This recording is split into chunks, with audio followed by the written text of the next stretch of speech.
All right. So, wow. Huge thank you for everyone tuning in. This is going to be a treat, and I'm super excited to intro John Clidy. Before I jump in and let him take the wheel, I just want to go through some of his resume. So, John is a retired New Jersey State Trooper. He's an operating principal in Keller Williams and regional director of the PA region. He's also the national director for social equity in KW, which is a huge deal. He's got a direct line to Gary Keller and a lot of responsibility behind that I know he takes super seriously. He's also a published author of the book Leaving Six Figures, an avid investor and a family man. And when I think of John and I think about his story, I think of someone that has a massive self-belief in themselves. Not only did John leave a pension behind to pursue his passion and dreams, but he's just playing the game of life and business at such a high level. I really wanted to get him on and share, his story with all of you guys. So, John, I'm super grateful to have you come on. I'd like to just talk to you about your background and then jump into your journey. So please go right ahead. Yeah, man. Thanks for having me. I would say that the journey has been fun and it's rewarding. And I'm in the phase now where I get to help others, which is even a lot more fun. I think it's like your kids that when you play a sport, you're competitive and you want to win, and that's awesome. And then watching your kids win is so much better. And I think for me now, I'm able to sit back and watch a lot of people that I've been able to have come through my world and see them succeed at such a high level is just amazing. But yeah, man, thanks for having me.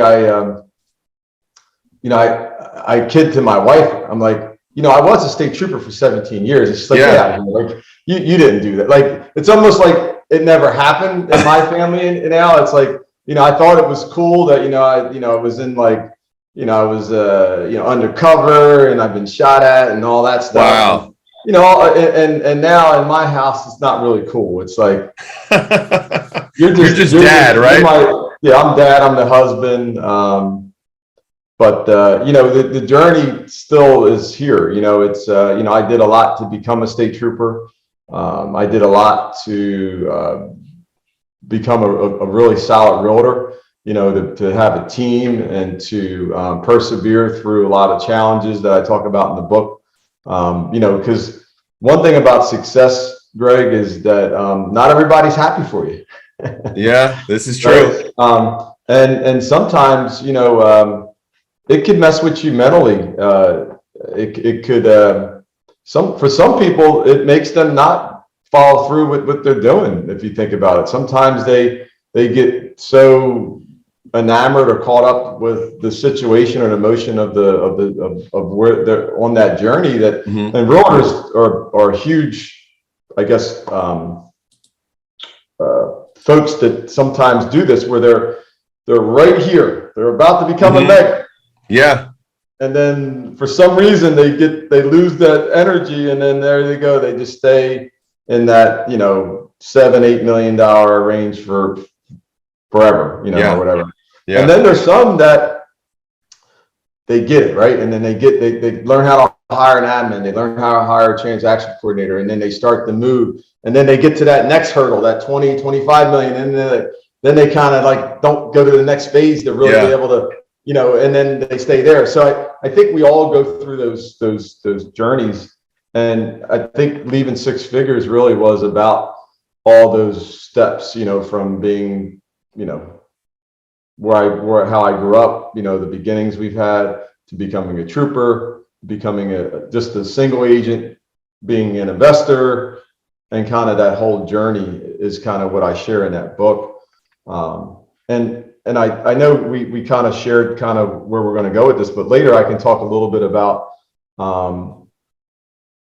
really the plan, because it wasn't a plan when I did it, but after the fact, when I look back, there was a plan, right? There was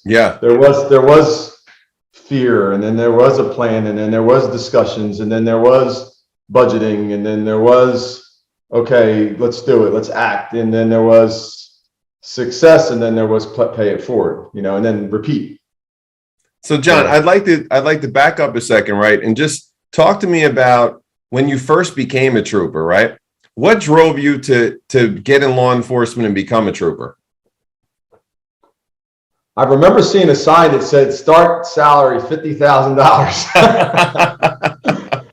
And I remember, I played college football, and a bunch of the guys that I played football with, it was, I think it was in like I went to Montclair State. I think it was like up on somewhere there. It was like New Jersey State Troop hiring 50,000. And I was thinking, like, at the time, this is like 96, 95, attorneys didn't make that much money. And I'm like, and then I think, if I remember, I don't know if it was there, but I looked into it, and they actually, in like 9 years, they scale up pretty well, to $85,000, $90,000. And I'm like, that's a really good, that's a good thing. And at the time, I think I was making like $25,000 a year. So, so the first part was, it looked like a really good career. Secondarily, it was, I was pretty athletic. I was a college football player, played basketball, I worked out, I was in shape. So the challenge, I heard how physically challenging that role is, and how hard the New Jersey State Police was to get in. And I'm like, I got this, I can do this. So I think it was the challenge of it. And the cool thing is that it was like 7 friends of mine, all of us play football. Out of the whole group, I was the only one that actually got into the 117. Wow.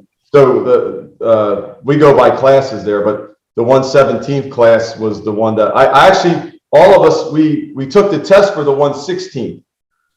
I didn't make that cut, and none of us did, but I got in the 117th, and then a lot of my 3 or 4 of my other friends got into the 118th and the 119th actually. So, but I think about 4 of us from college actually ended up making it I think about 7 took it, and 4 of us got in. So it was pretty cool. I know, John, when people start their endeavor in a career, especially in law enforcement or the military, right? They go into it thinking, okay, I'm committed to this for the next 20, 25 years. And then by the time I'm 45 or 50, I'm going to be able to ride off in the sunset, right? Like one of my good friends that I grew up with, he actually was an instructor at the academy, and now he's involved in Department of Corrections. And I know that he's going for the full 25, right? At what point, though, in the journey did you realize that there was so much more out there and that you didn't want to remain, for lack of a better term, handcuffed anymore? But at what point did you start to realize that you could build something a lot bigger than being beholden to, a pension and having to show up at a certain time, having to follow guidelines, staying out of getting yourself in weird situations? I tell a story. There's a couple stories, but the one that comes to mind was my $100,000 day. And, oh, wow. It was like, I think I worked the 2 to 12 shift that evening, that afternoon. And earlier in the day, I had a bunch of settlements. I used to be an REO agent, so I had a bunch of settlements that day. And then I flipped a house, I think, right before I left to work. I think I went into work a little late that day. I flipped one of my houses. So I was old school. I like to keep a knot of money and checks in my pocket. I don't know why. Even to this day, when I go to the bank, I get like a big little, maybe 1,000 out, and I keep the, 20s mixed in there and 50s. Yeah.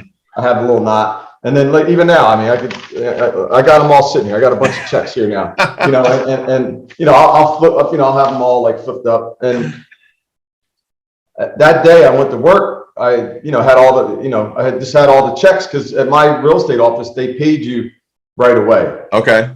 Like literally, like the guy would, Joe Rao would be there, and he would just write out the checks. If he got them early, I think by 3, everyone got paid. Your same day. The next day. Yeah. So got paid, the settlement got paid, went to work, had the checks in my pocket, went to work. There was like a shift dinner. Everyone, all the squads are there, like 6 o'clock, whatever. And the guys always break stones, and they're like, you still doing that real estate stuff, the landlord, and you're being a realtor, running them people all around in your car. That's wasted your time. You should work overtime. They were just breaking my stones. You should do this and that. And I'm like, if these guys only knew, I have like $100,000 in my pocket right now, and most of us didn't even make that in a year, and I had it in my pocket from one day in my side hustle, right? Yeah. So I was sitting there, and the good guy was like, "Don't show them the checks, John." The bad guy was like, "Show them the checks, man. They should see it." And the bad guy won, and usually he doesn't, but in this case, almost every day I went to work, someone was like saying, "Why are you wasting your time?" And I tried not to do things on work time. Yeah. But I was pretty busy. So like sometimes I would have to take a call, or, I would have to do something, and I wouldn't be like they would be sitting there BSing a lot. I wasn't like that kind of guy. I was always, I would go like, "Hey guys, I'll be back. I'm going to go." And then I would be, if I had downtime, I wouldn't play. I would be hustling. Yeah.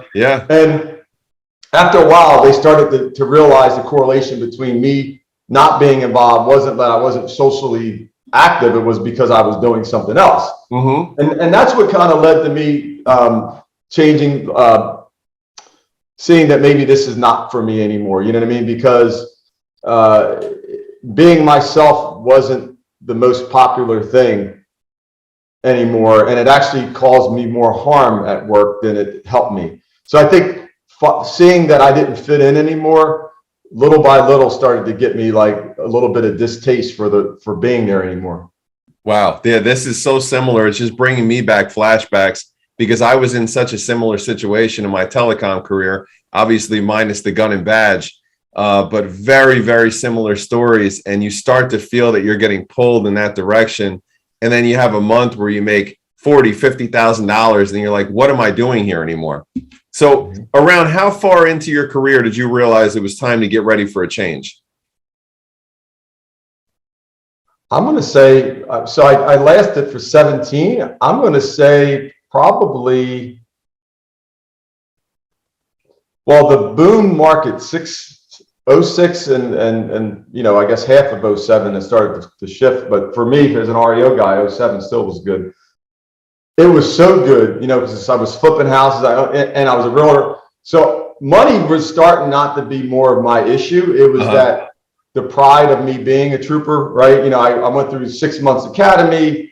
I gave everything I got. I think I deserve to retire and have that ceremony and be recognized for all the work I did. So I think it started to become more of an emotional attachment than a financial attachment. So I think once I broke away from the financial piece, then I think the next piece was the mental piece, that,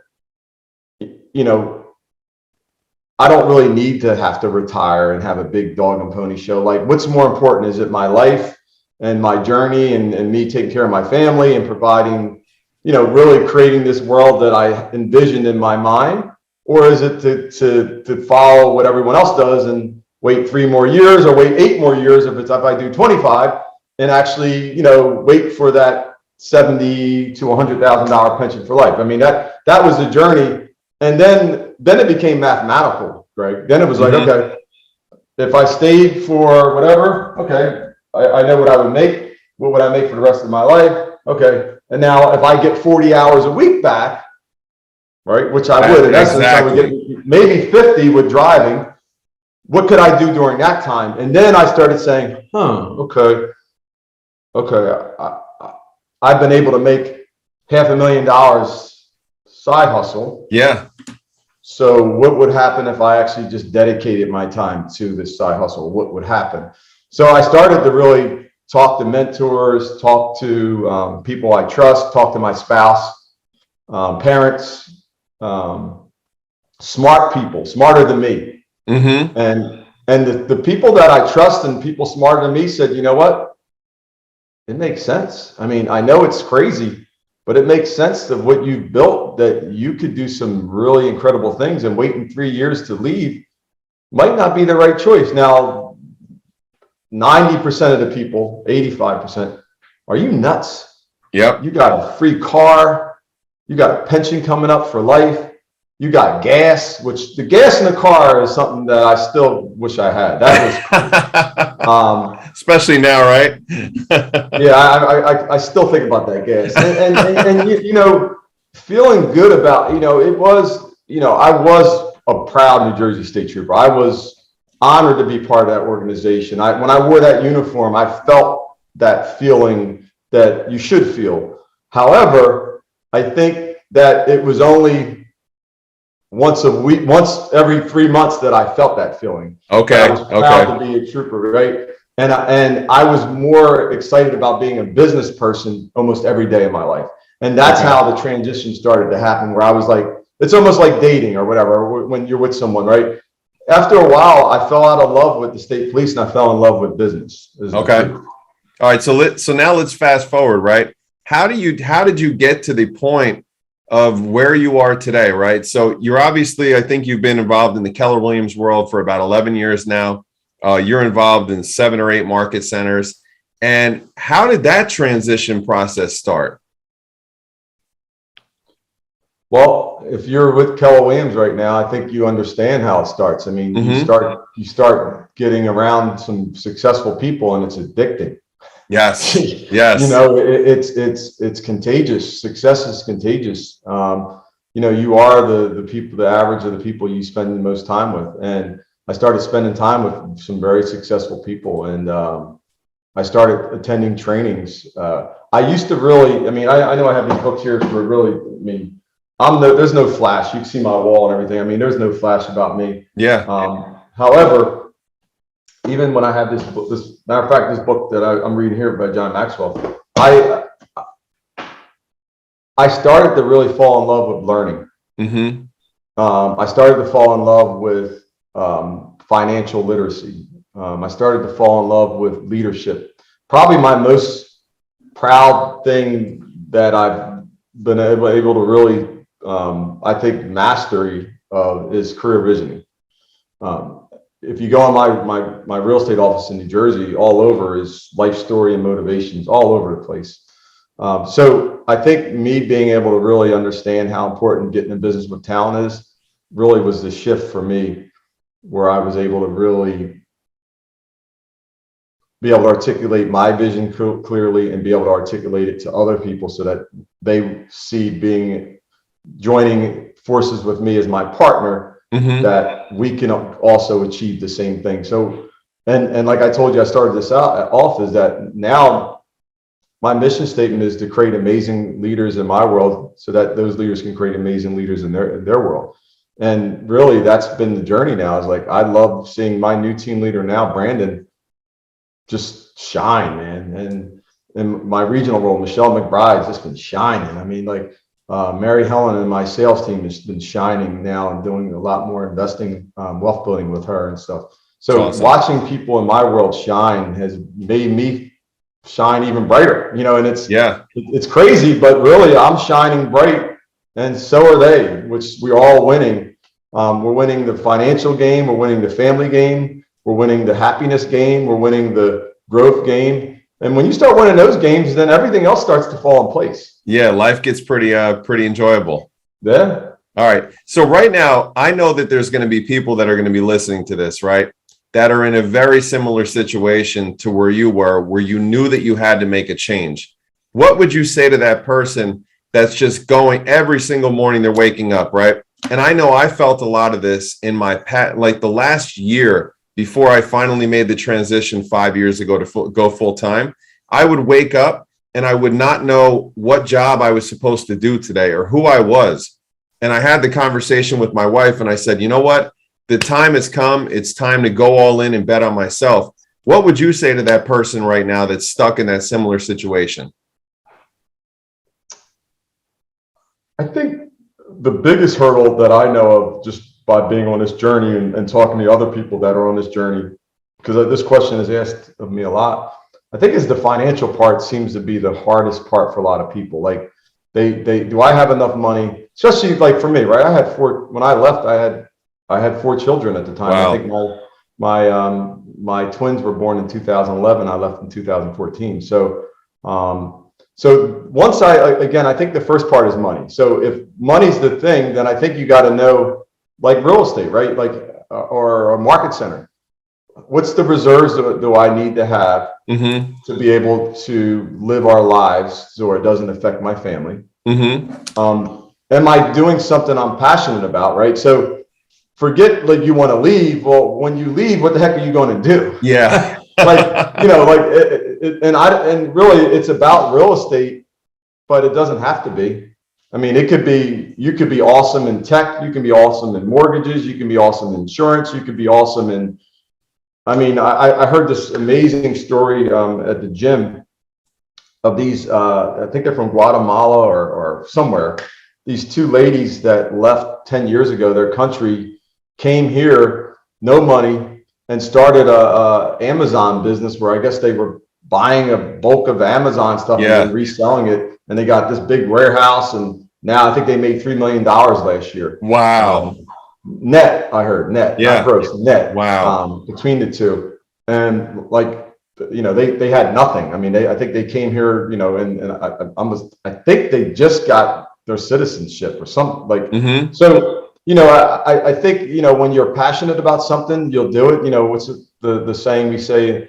I think it's in bold, or it's been all over. What you focus on expands. So if you really are passionate about something, I think you're going to do much better than if you kind of, you know, got some, you know, kind of like it, like realtors, right? If you want to be a hobbyist, that's cool, but I don't think you leave your full-time job to be a hobbyist, because you have a family, you have bills and all that. If you're single and it's just you, yeah, I think you can take all kinds of chances. You can take all kinds of regular, listen, you can live in a car. I mean, you know, you hear stories. I mean, you could do that. For me, I didn't have the luxury because I had a family. You know, my wife didn't work at the time. You know, she took care of the kids. So I had all this on my plate. So I had to make a decision. Is this the smart thing to do? So, I mean, you know, I think you always teach people, track what it costs for you to live your lifestyle. You know, 30 days, just go track it, write down. Okay. Like this morning, I went to Starbucks, you know, put up $5.75, right? Yeah. And today, I think I already said to myself, I'm going to get a smoothie. So whatever that is, six something. So, you know, and don't be on a diet. That's what you're spending money on. You know, you take your kids you got club volleyball, you got softball, you got dance, you taking your family to dinner, you know, all that for that month. And let's say the number's $10,000. Well, it costs you $10,000 a month to live your lifestyle. Now, I don't know about you. I don't want to stop that lifestyle. So if that's the number, then that's the number. So now you need to make enough to take care of that.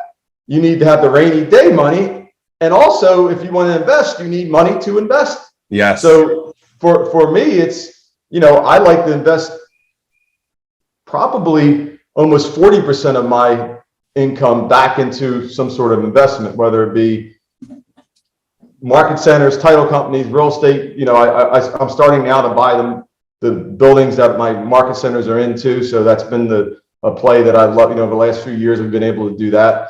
You know, I've been paying off some of the buildings that I already had and some of the residential homes. So all that stuff's starting to get fun too. You know, now that you have these assets that are fully paid for. You know, I have a shore house that makes almost $7,000 a week during the season. You know, all that stuff starts to get fun. Yeah.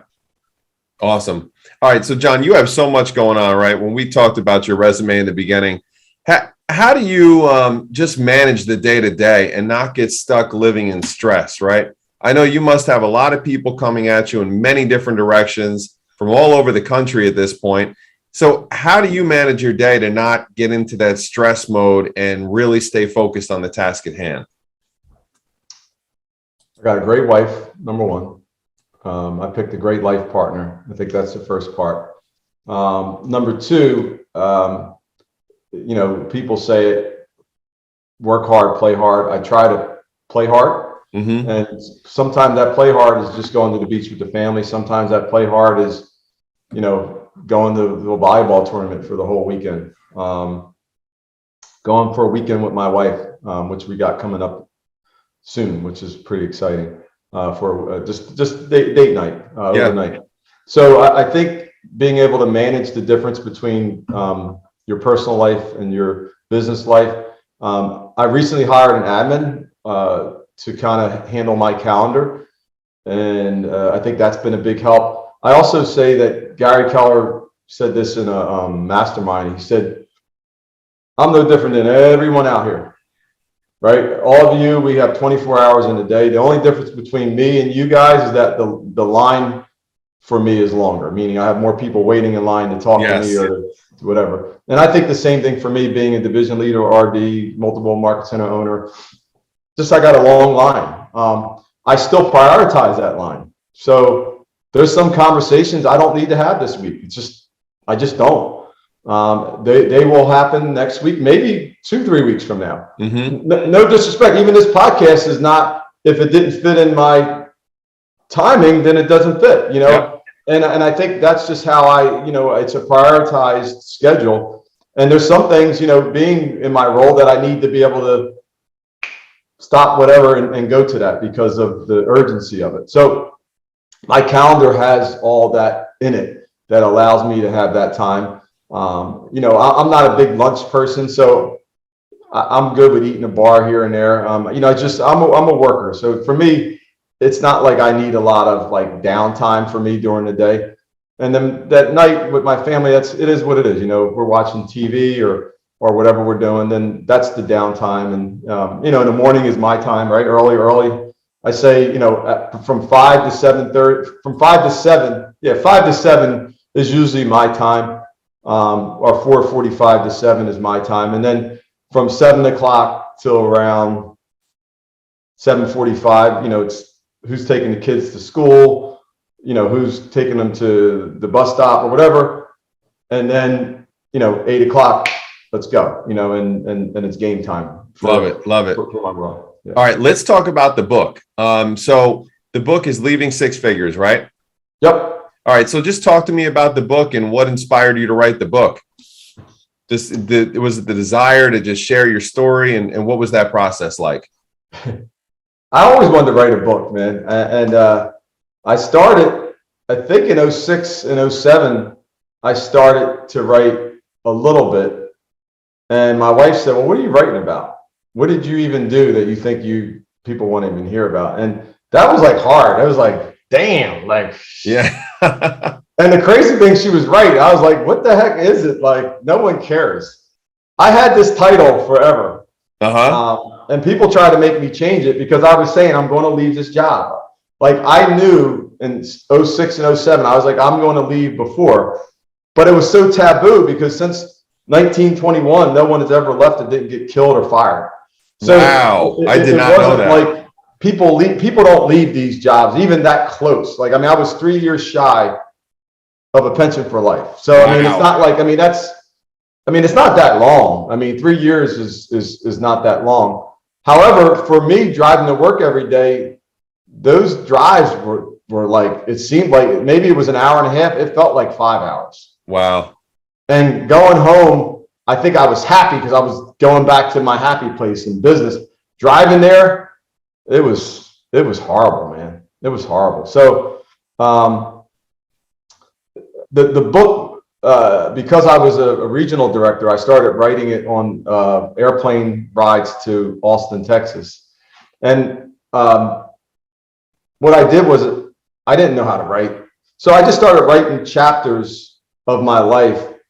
And at the end, I had like 120 pages of crap. So I asked around the people that wrote books, and a friend of mine said, "Hey, you should talk to my girl who's an editor, and she kind of helps you with sequences and outlining." So I hired this girl, and she took all my mess and started like putting it sequential order. And then she said, "This chapter doesn't have enough. This has too much." So then she gave me like homework and said, "Okay, take this chapter, you need more." And then I started to say, when I read books, I love hearing quotes. So I said to her, I was like, I want to just add quotes that relate to my chapters. So then we started looking at all these quotes, and then we started picking quotes that matched that chapter. And then I started putting little things about like my life in there. And then I said to her, I was like, well, I want this to be something helpful that people could use. So let's have like openings at the end and areas where they can take notes. And then at the end, I had this weird, goofy thing that I said, they need to have a certification. And it was like, I declare I will leave my current job. There you go. I love it. Like, and all that was like accountability, because like, I love accountability, and I'm like, by when will you do this? And by when?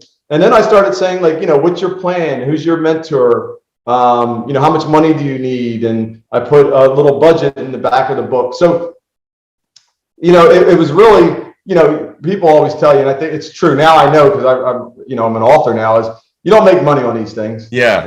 You do it because you want to tell your story. You do it because you can go to someone and say, hey, this is my journey. This is how I became a multimillionaire with Keller. This is true. This is how I became multimillionaire with Keller Williams. And I did it becoming a real estate agent first, a wealth builder, a leader.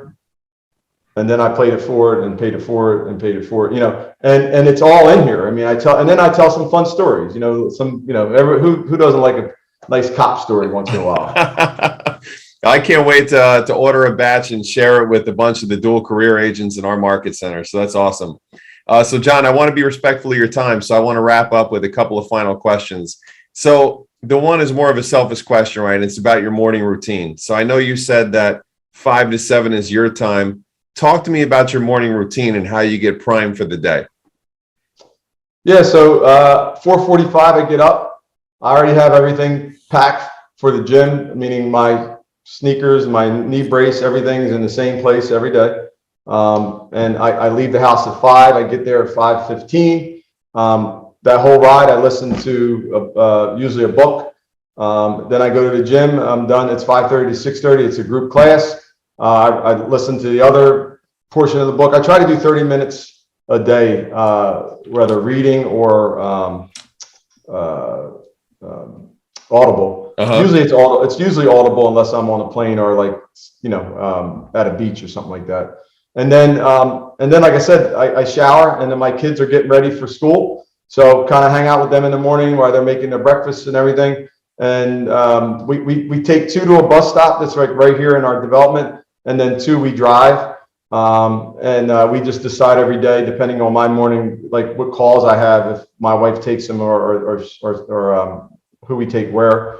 And then, like I said, usually I'm back here either way. I'm either here, my day starts maybe at 7:15 or it starts at 8, depending if I got to drop the kids off. And then from there, man, it's my agenda is being sent to me by my admin, so I know my day. Every morning at 8:45, there's a market center stand up for one of my market centers where I'm OP. So sometimes I make it, sometimes I don't. Mondays and Tuesdays are a heavy call day, so I usually start from 8:30 to really all day on calls. So every day is different for me, but they're not different, meaning they're either heavy call days or heavy appointment days or heavy training days or a travel day or something like that. But I would say if I looked at an average day, I'm on Zoom 8 times a day, on average. And I'm usually pouring into people. I do have a call with Mark King every other week, and then we have a division call. So I get a chance to kind of get poured into. And I have a coach, so I'm able to have some accountability on my life and things that I do. But I would say, I'm really always in the training mode / coaching mode pretty much every day in my life is kind of what I do. And it's every day's packed. I mean, I don't know if I have an hour here and there, that's not common. And I don't know if I would like it. I think downtime makes me nervous. I'm like, wow, really? I got like an hour and a half today. I don't know what to do with myself. So that's not normal for me. Usually it's just me not prioritizing my calendar right, because usually I have plenty to do. It's just depending on the fitting in the right gaps and when and where. I love it. Thank you so much for sharing that. And then the final question. So if somehow you lost everything you had right now, financially speaking, your bank account, your passive income streams, what would you do? What would be the first action steps you would do to go ahead and rebuild? I think it's the same thing you tell a market center that relaunches. Go back to the basics. Go back to doing what you did, lead gen, right? Lead gen and prospecting, and going through that database again and finding out who wants to buy or sell real estate. Yeah. You know, I also think that I've learned over the years is you don't need money for deals. You just need to find the deals. Mm-hmm. So I also know that if I go find a good deal, I can find the money. So if I find something with $150,000 spread and I say I want 25% of it, and I prepared it properly, you know, the pro forma for someone. Yeah. I know if I give it to 10 people, one or two might like it. So I'm going to go back to the basics. I'm going to go out prospecting using my database and go out and start doing what I need to do to provide for me and my family. And then I'm going to also at the same time look for projects that I can actually make like faster money, or, you know, like the real estate takes time. Yeah. But if I can go find a quick flip or a wholesale deal or whatever, that I can actually find the cash, that's what I'm going to do. And in 90 days, you know, I'm going to get enough money so I can start turning that wheel back again. Love it. Love it. All right, John, for the listeners that just want to reach out to you or find out more about you, where can they find you? Leavingsixfigures.com. I think that's the best way. You could just kind of, I have access to all the emails that come through, questions. And then, you know, I'm on Facebook and all that stuff. Leaving Six Figures is on Facebook. I'm on Facebook. By all means, if I can help someone, instant message me. You know, if I can help a friend that may be struggling, you know, they want to leave, they don't know what to do and all that. You know, after they read the book and they still have questions, by all means, reach out to me, and I'm pretty accessible. Love it. John, thank you so much for your time today. I know this is going to deliver a ton of value for people. So thank you so much, and have a great day. Awesome, man. You too, brother. All right. Take care. Thanks.